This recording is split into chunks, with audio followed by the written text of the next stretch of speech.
the state of Maine's Atlantic coast. From high above the easternmost point in the United States to rocky inlets down east, to the city of Portland and endless beaches beyond. A wooden boat tradition that continues to thrive. Nothing makes you more proud than sailing something that you actually made. A down east marine recreation trail. When you get there, you will have a sense of solitude and a sense that you can explore this tiny planet. And one Maine town welcomes an historic ally. It's quite a historical moment for this to happen here. Now, 50,000 kilometers of eastern coastline are revealed from above. An aerial journey over America's rugged Atlantic frontier. This is America over the edge.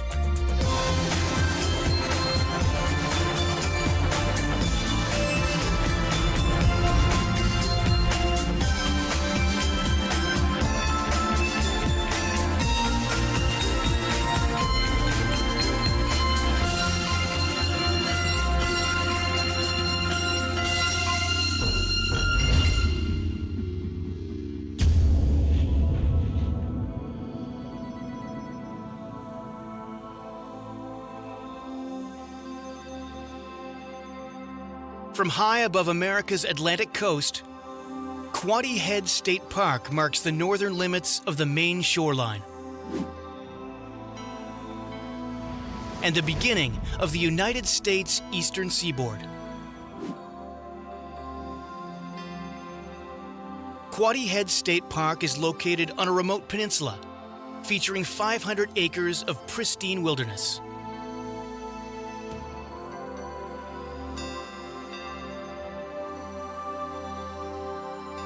It is surrounded by jagged rock cliffs that from above offer an amazing perspective on navigating and exploring these waters.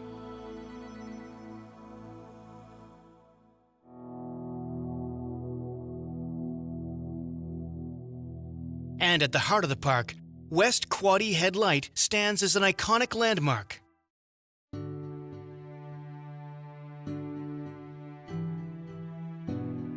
Not only for its candy-striped design, or for braving Atlantic storm surges for more than 150 years. West Quoddy Head Light marks the easternmost point of land in the United States.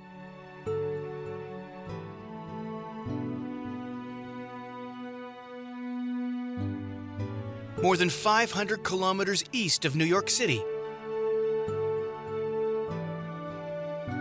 and more than 1,000 kilometers east of Miami.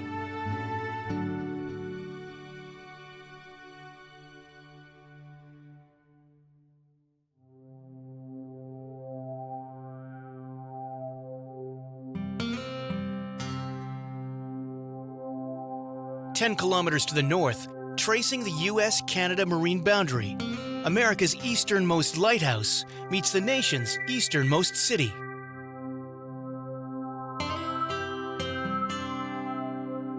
Eastport, located on Moose Island, has been home to Passamaquoddy Native Americans for more than 12,000 years.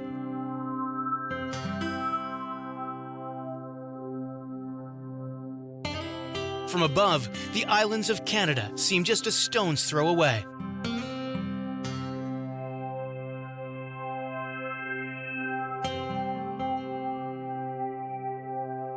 It's no surprise that Eastport has changed hands twice, from American to British control during the American Revolution and the War of 1812.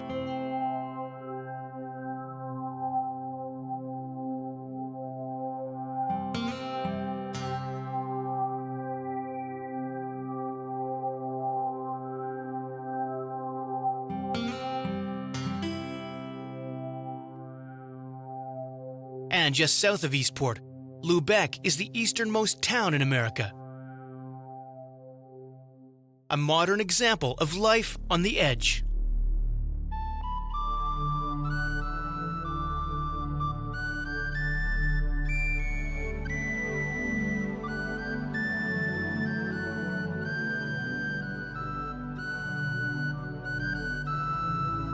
Lubec, built on American soil, is linked to Campobello Island via the Franklin Delano Roosevelt Bridge.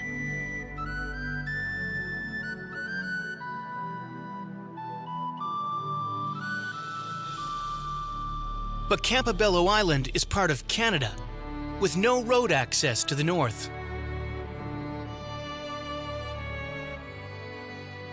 Canadians must travel here by boat or pass through mainland Maine to Lubec.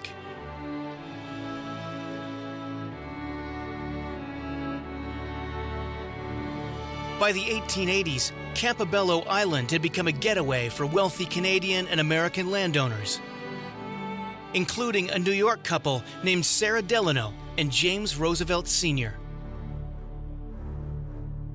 Their son, the future President Franklin D. Roosevelt, would spend his summers here until 1939. From above, Campobello Island reveals the close and intertwined nature of these two great nations.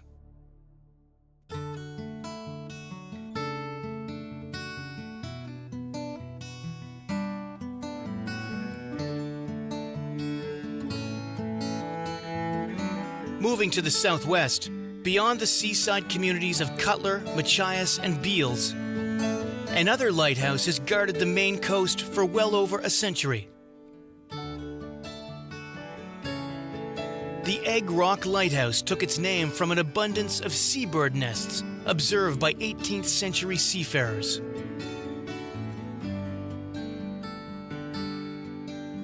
The tower rises 12 meters, and its light has been guiding mariners to the inland waterway known as Frenchman Bay since 1875.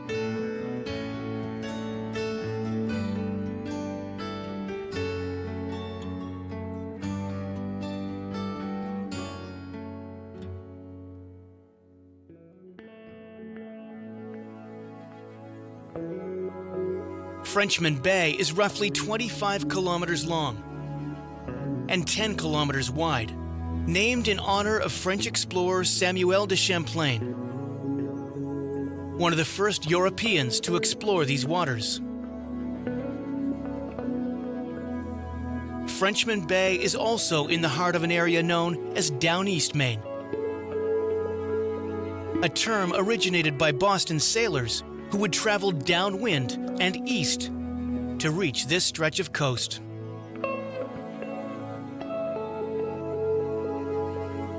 These waters are home to some of the richest fishing grounds on the eastern seaboard and are world famous for their lobster.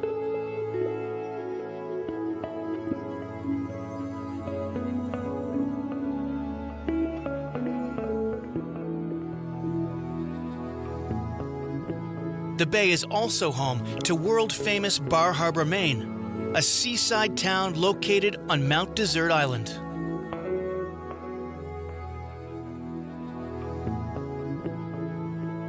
It is home to just over 5,000 people, and it's a gateway to adventure.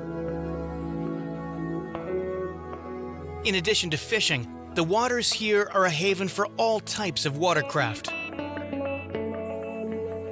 For kayakers exploring these waters, for tourists traveling up and down the eastern seaboard in style,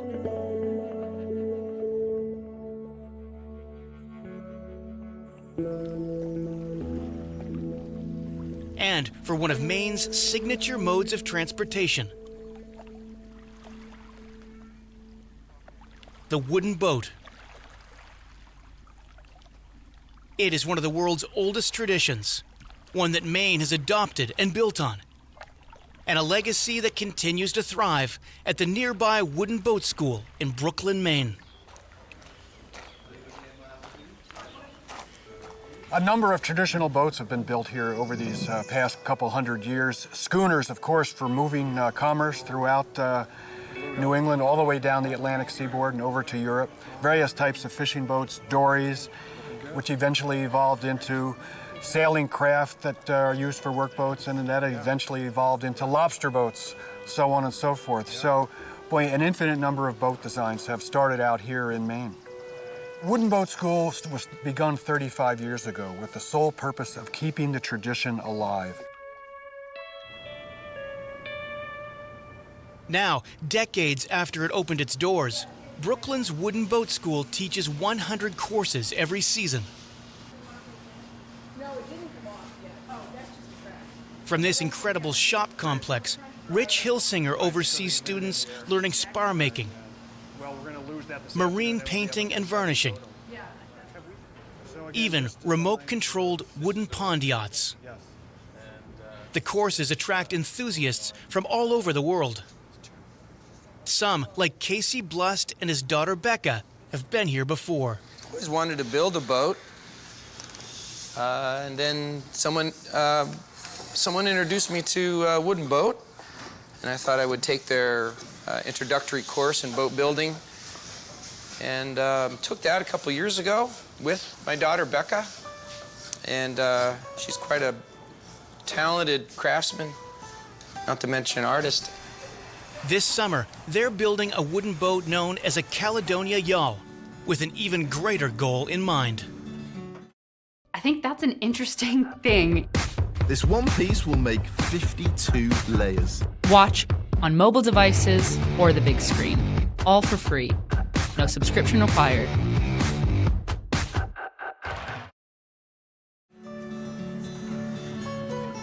Right now I'm making the tiller for the boat that we're putting together, which is the Caledonia yawl. This is the tiller to the boat. This is actually not the prettiest end. The fancy end is on that side, but I finished it already. So this is the part that's gonna hook to the rudder, and it's a push and pull tiller, so you don't go side to side with this one. It's made of spruce, which is strong and light.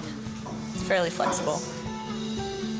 The idea behind making a Caledonia yawl was perhaps one day to put it in the water in Champlain around Burlington, which is our home state, and to go south and end up in the Hudson River, go through the canal and the lock system that's there, and then to end up in New York City, perhaps, take it out.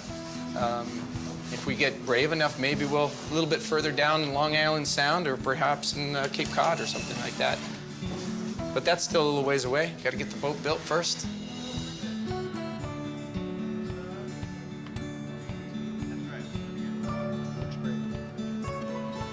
While boat technology has evolved over the years, many Mainers still use wooden boats on a daily basis for work, pleasure, and transportation. That means what Rich Hilsinger teaches is more than just a novelty. It's ingrained in the local culture. I think what brings people back to wooden boats is, I mean, there's a lot of charm to take something that's alive and to shape it into something that you can use, that's useful. But it also comes with a lot of history.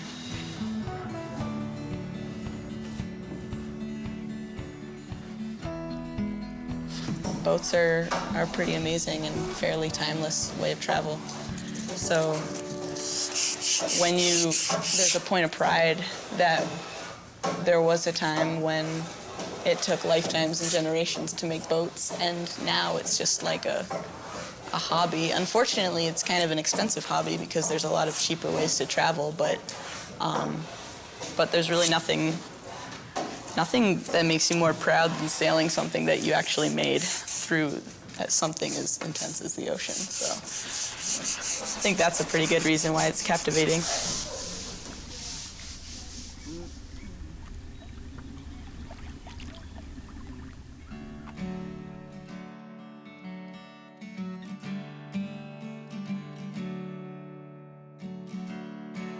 Just outside Bar Harbor, the shoreline of Mount Desert Island is a scenic wonder.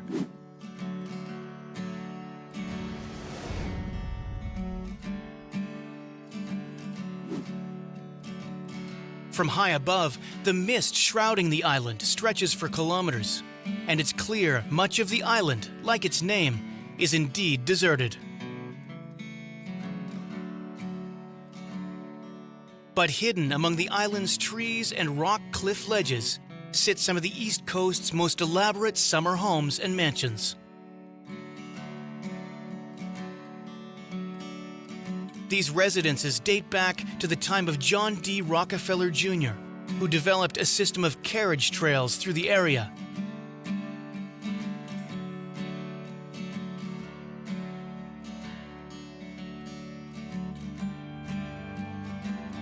Generations of wealthy Americans have enjoyed these views and vistas ever since.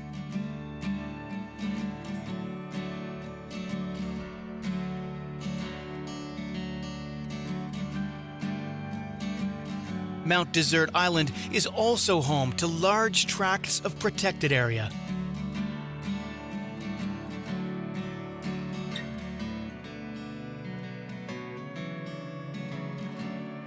The hills and waterways of the island and the lands surrounding are all part of Acadia National Park.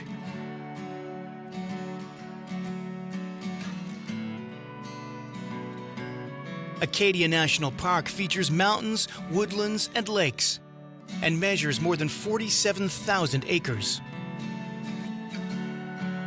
Its incredible and diverse landscape was even recorded by Samuel de Champlain 4 centuries ago.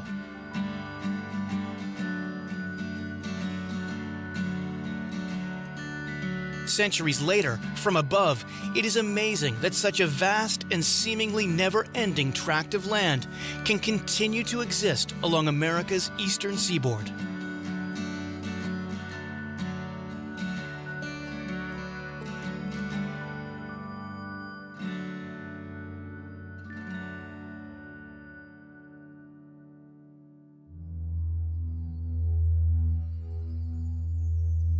"35 kilometers to the west, another main inland waterway appears on the horizon.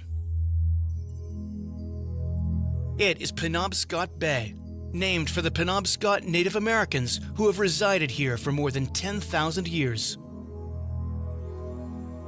And the bay is fed by the waters of the Penobscot River, a waterway steeped in history, and a corridor to the vast Maine interior. Today, the river is home to historic and engineering marvels. The Penobscot Narrows Bridge is more than 600 meters long, rising more than 100 meters in the air.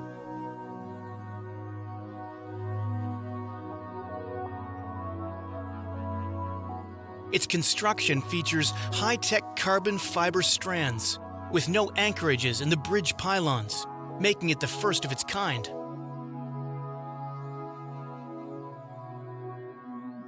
And high above, the bridge is home to an observation tower, higher than the Statue of Liberty.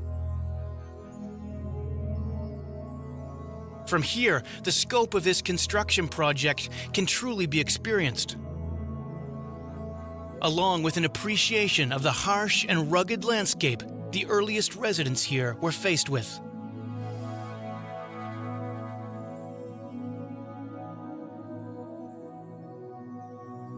And far below, with dusk settling on Penobscot Bay, Maine's Fort Knox offers a strategic viewpoint out to sea.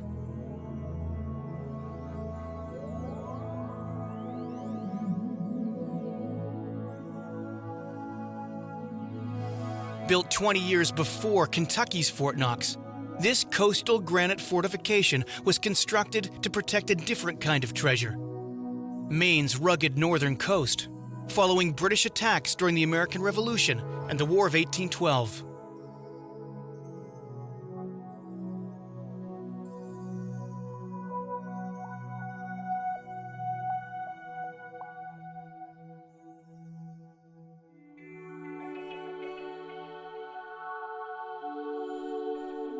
Further south, into the wider waters of Penobscot Bay, the region's history truly comes alive.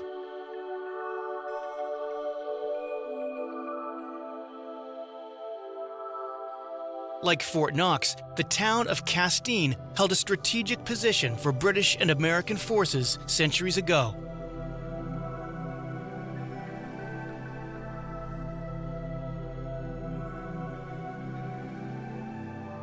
And today, it is set to relive a part of that history.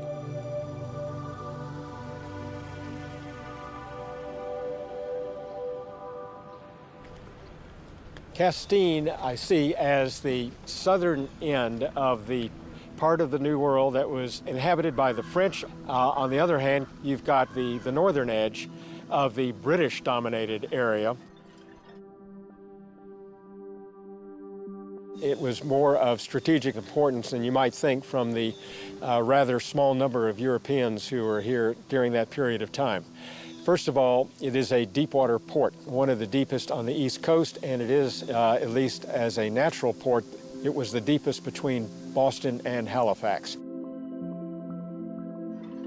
Secondly, it provides a route into the interior, which was valuable for the timber and the ship masts that were being taken out by the British.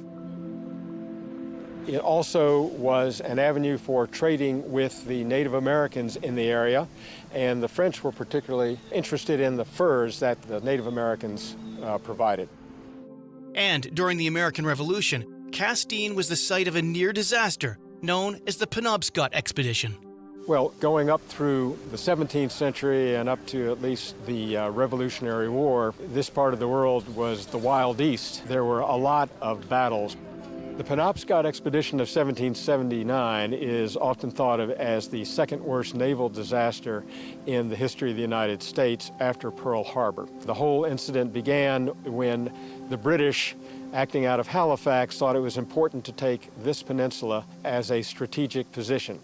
It sent an expedition down which landed unopposed and began constructing Fort George on the heights of the peninsula overlooking the harbor. Colonial troops tried to dislodge them. Not only did they fail to do that, but a huge number of ships were lost as they ran aground and had to be burned in order to prevent them from falling into British hands. Almost all of the ships were lost, and most of the sailors ended up walking home. But while Americans were suffering losses to the British, they were also making allies.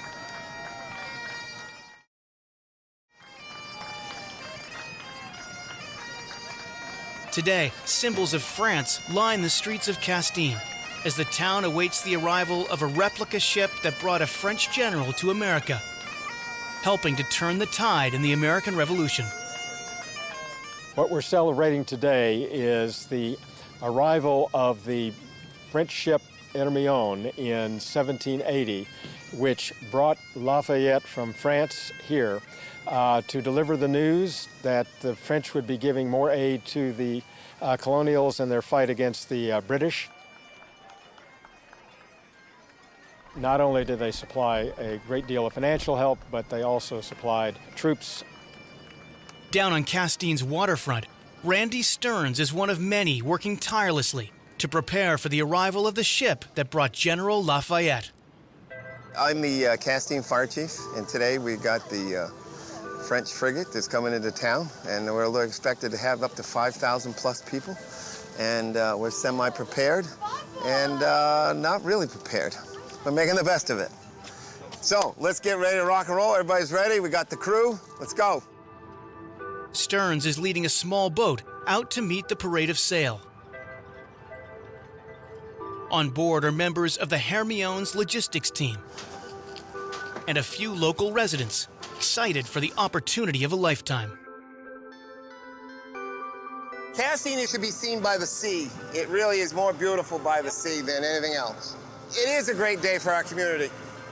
This town is very small. You know, in the wintertime, we got 300, 400 people. In the summertime, we go to a few thousand.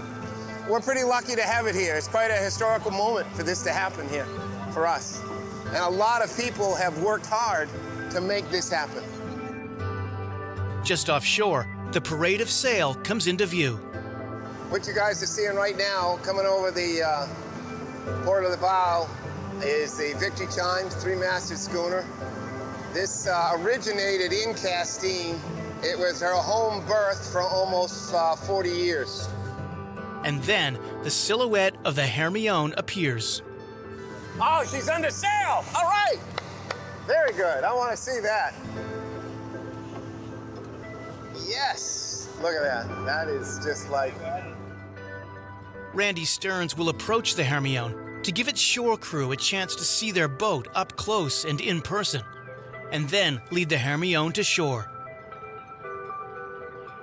As the bay narrows, the parade of sail must adjust accordingly. Because it reaches here, everybody is supposed to break off of her. When it hits the bell, all these other boats are supposed to break off. Yeah. No.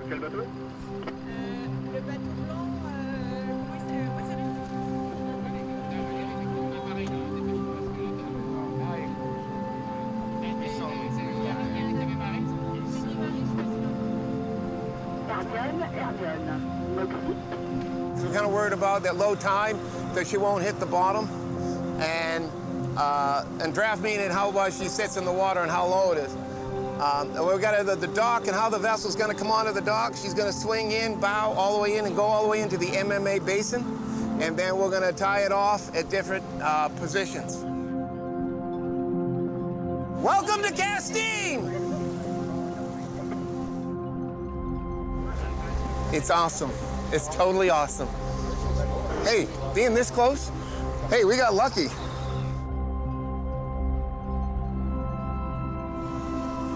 I mean, look at the crew, guys. You're like, look at that. Look where everybody else is. We're inside.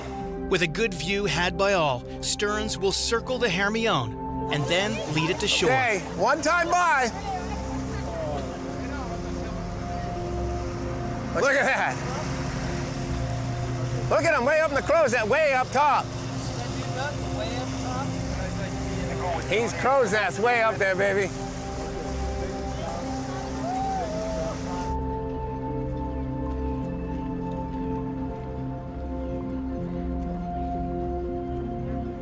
Finally, the parade of sail heads for Castine. Stearns' crew relaxes,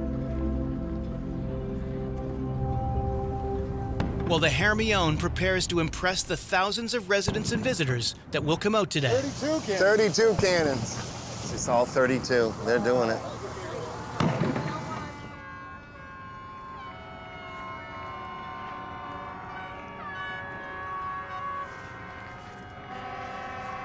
Everybody got a great shot. Everybody enjoyed it. It's my thrill. You made my day. Thank you. Both of you, really much. You bring the boat. Yeah, you know. We can also do our job. So. I got to go back to work now. I wish they'd leave me alone. All right, Joey, smoke her in. I want to get, we got the lines. I want to watch and get the lines tied up. Everybody got to sit down or brace yourself.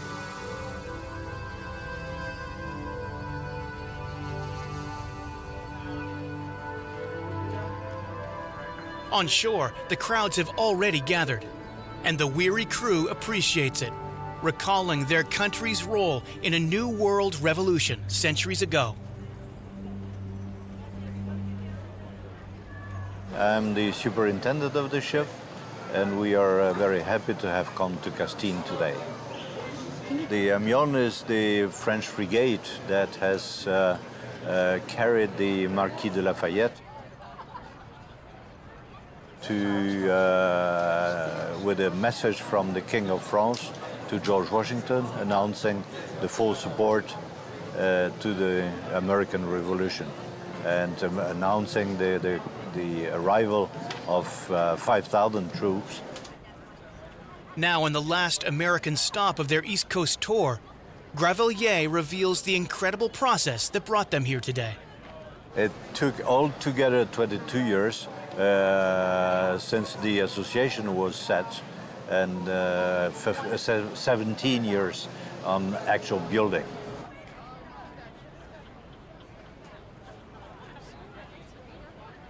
Hull is an oak, and everything worked very, very, very fine. And the ship is definitely up to the standard that is described in the former captain's logbook.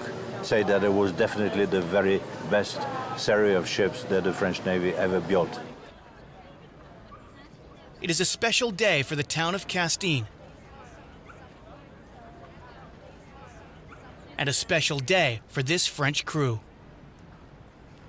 This is the Bastille Day, as the Americans say. We just mentioned the date. In France, we say this is the 14 Juillet, and this is the French National Day. We had the pleasure and honor to be in New York for the 4th of July.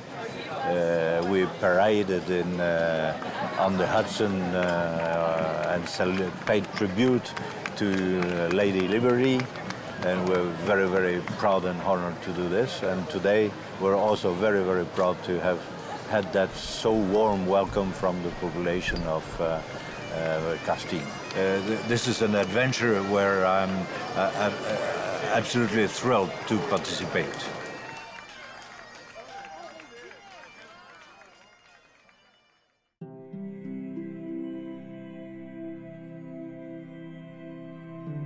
The state of Maine boasts the longest Atlantic coastline of any eastern state.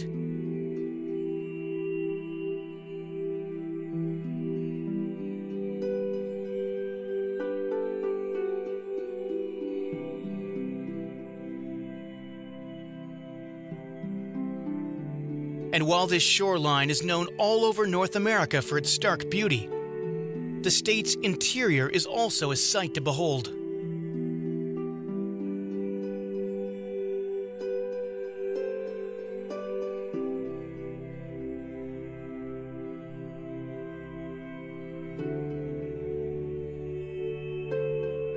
High in the sky, Moosehorn National Wildlife Reserve and Petite Manan National Wildlife Reserve extend for kilometers.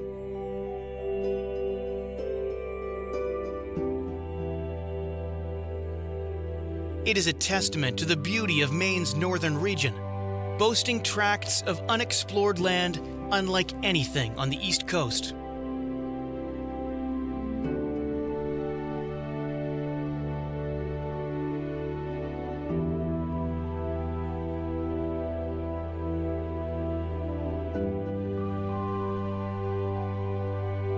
And in the months of September and October, these deciduous forests burst forth with color.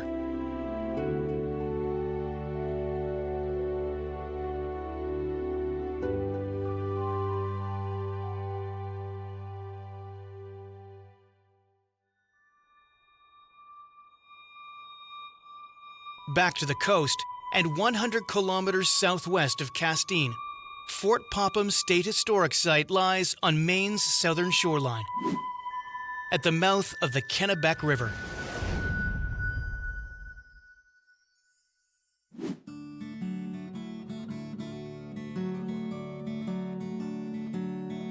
Fort Popham was built as a coastal defense system during the American Civil War. A semicircular granite stronghold that was never fully completed. The fortification was also used during the Spanish-American War and even World War I.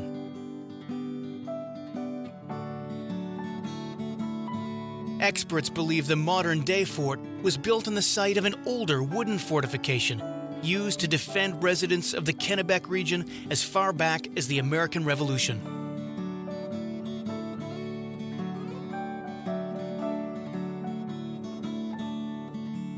But civilization here stretches back even further. Heading inland along the Kennebec River, these calm waters have been a lifeblood for Native Americans for thousands of years.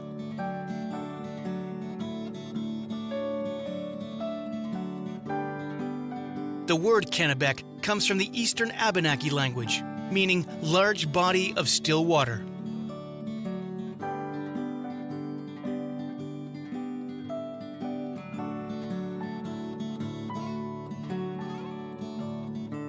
The river extends 270 kilometers inland to Moosehead Lake, deep in the Maine interior.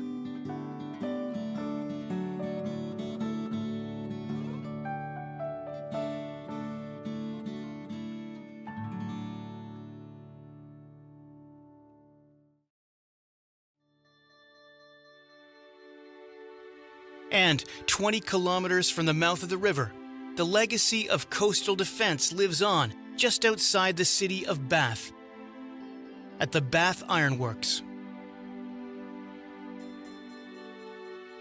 the Bath Iron Works is one of the most famous shipbuilding hubs in the world, assembling more than 500 vessels since 1890.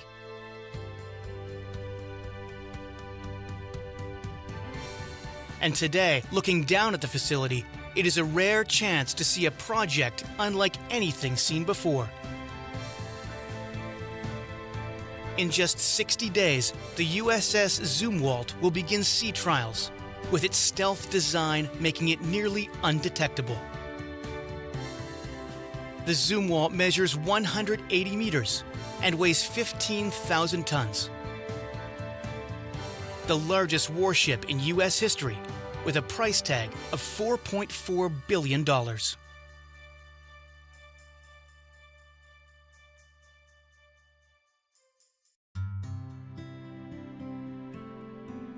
Just west of the Kennebec River, Maine's southern shoreline leads to civilization.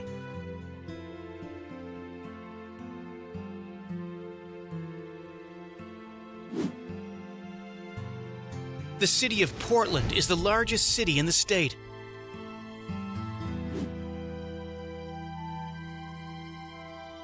With a metropolitan area home to 500,000 people.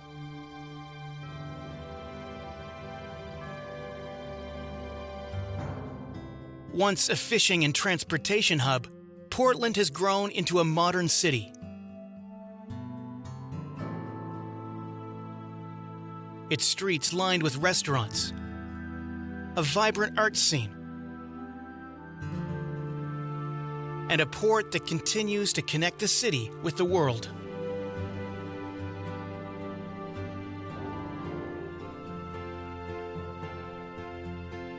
But even here, in the heart of Maine's largest urban area, pristine wilderness is not far away. The Main Island Trail became the first marine recreation area of its kind when it was established decades ago.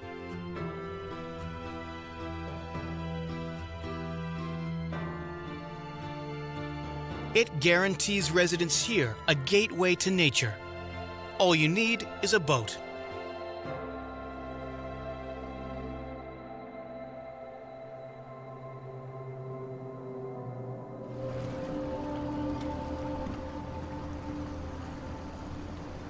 So the Main Island Trail is a water trail for recreational boaters of all kinds, whether it's kayakers or sailors or power boaters. And it runs the entire length of the coast of Maine. It's about 375 miles from the New Hampshire border all the way up to Cobscook Bay and the Canadian border.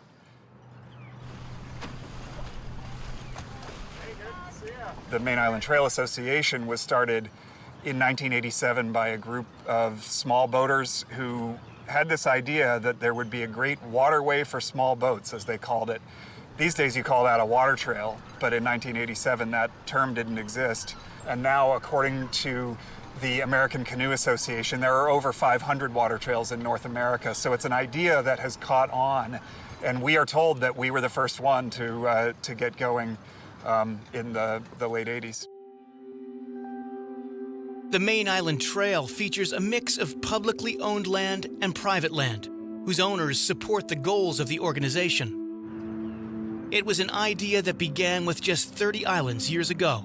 Now it boasts more than 200. Well, it was a radical idea in 1987 that a group of people could make the offer that if they were allowed on shore these places, that they would take better care of the islands themselves than they would be if left on their own. And that's basically the deal. It's a handshake deal with our membership and with the island owner, that if the island owner allows the people to come ashore and take care of the place, that the island will be in better shape than it would have been otherwise.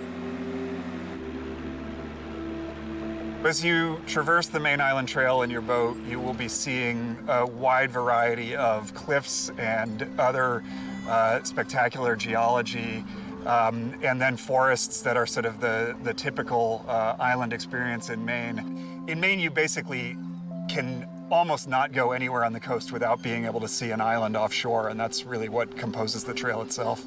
The trail is largely run by volunteers, monitor skippers, island adopters, and cleanup teams that work thousands of hours each year. Now Doug Welch heads offshore to reveal the beauty of the trail.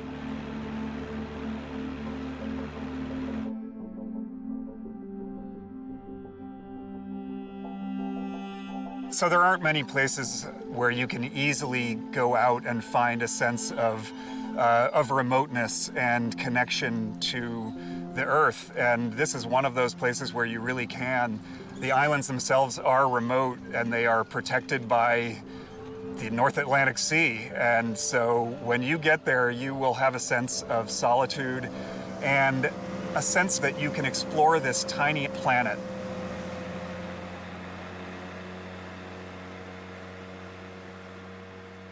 So this is an example of a remote coastal island, of which there are so many in Maine. A typical sort of view that you would see, and it's just nothing but gorgeous. On this part of the shore, you'll see deciduous trees as you do here. Further up the coast, you'll see pine and spruce will be the dominant plant type. It's sometimes hard for people who haven't been to Maine to imagine how many islands there are, but there are literally thousands of them along the coast, and it really just depends on how do you define an island. Does it have to be there at all tides? Does it have to have a tree on it? People measure them different ways, but they're all islands and they're all fabulous. The idea is that you come to an island like this that you know you're welcome on, and you go ashore and you either stay for the day or the night, whichever you're interested in doing. In addition to stunning nature, the Maine Island Trail also conceals symbols of Maine's coastal history. So we're out on Casco Bay and we're looking at some of the Calendar Islands. The Calendar Islands are named because there was supposedly one for every day of the year, which actually is not technically true. There aren't quite that many, but made a good story. But the one in the background here is Fort Gorges. This is a Civil War fort that is named after Fernando Gorges, who was actually one of the proprietors of the state of Maine. Fort Gorges is located on Hog Island Ledge, with its granite walls lining the perimeter of the island and seemingly rising from the sea. The fort was proposed by the U.S. Army Corps of Engineers in the years following the War of 1812. But construction didn't begin until the 1850s, in the lead-up to the Civil War.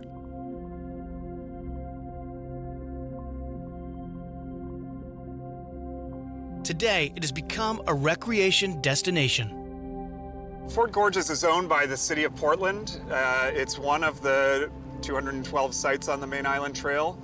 You can visit it, you can go ashore, and it's really a spectacular place to explore, especially with kids. There are lots of spooky tunnels and gun emplacements and that sort of thing.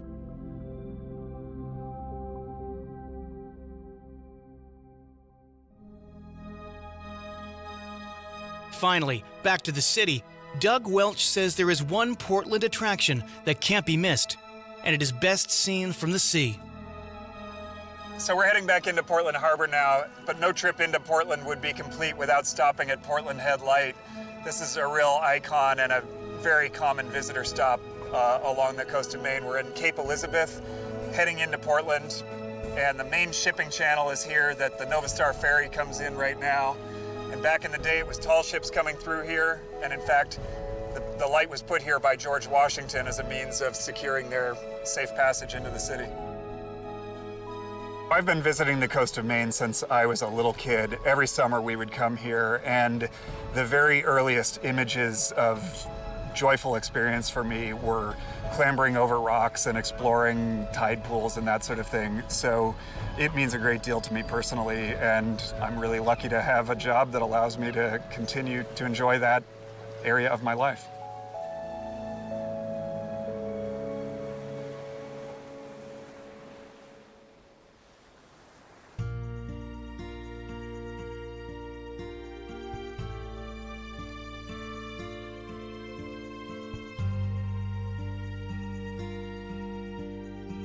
Just south of the city of Portland, the Maine coastline changes dramatically.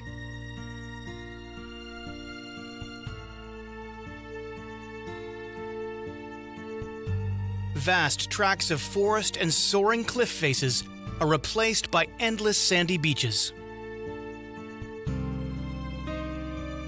Old Orchard Beach has been a main vacation destination for generations.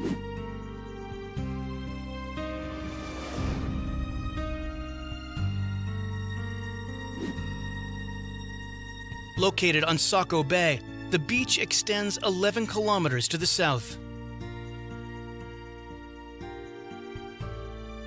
And beyond the beach, another main landmark lies on the horizon.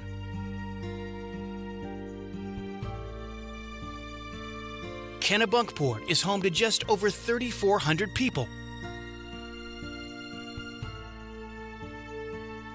But one of them may be Maine's most famous resident. Here at the end of Walker's Point, security is constantly on alert, and planes are forbidden from flying overhead. Like Campobello Island at the northern edge of the state where President Franklin Roosevelt once lived, the Walker's Point estate is the summer residence for President George H.W. Bush. It has been called the Summer White House and has hosted gatherings with leaders from around the world, including Margaret Thatcher and Mikhail Gorbachev.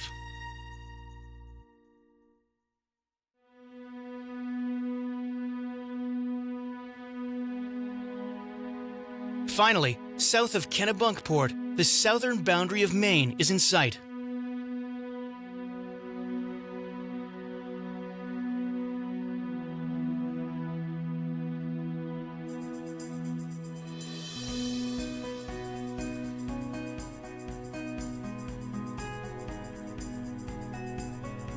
Just beyond York Cliffs, the Cape Nettic Lighthouse, also known as Nubble Light, has been guiding mariners since 1879, when another president, President Rutherford B. Hayes, allocated $15,000 for the construction of a light on this nub of land.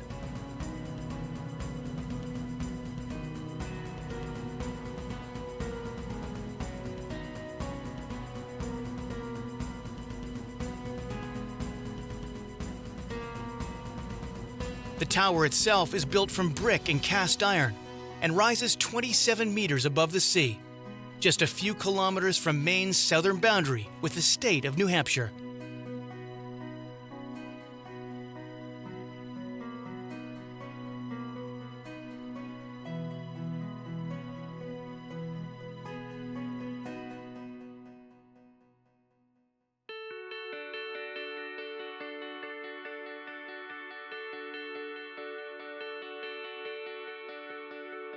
From the easternmost extremity of the American Atlantic coast,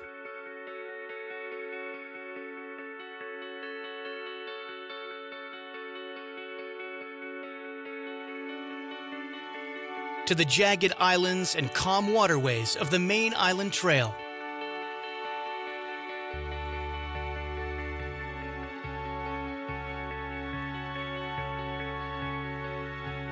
to the beaches of the state's southern coast.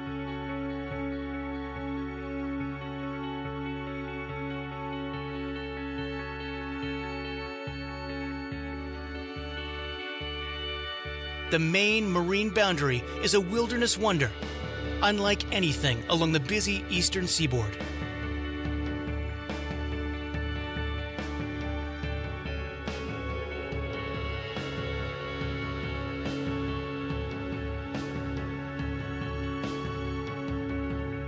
From above, Maine's mountains, rolling hills, and incredible fall colors can be seen in a way early explorers could only dream of.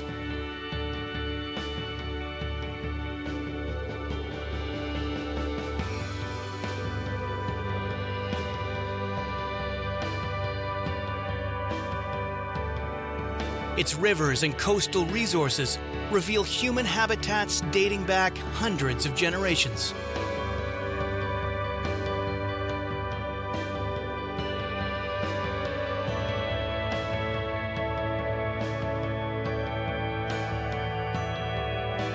And it is a place where traditions of the past can be seen embraced by residents looking to the future. Here, on the edge of America,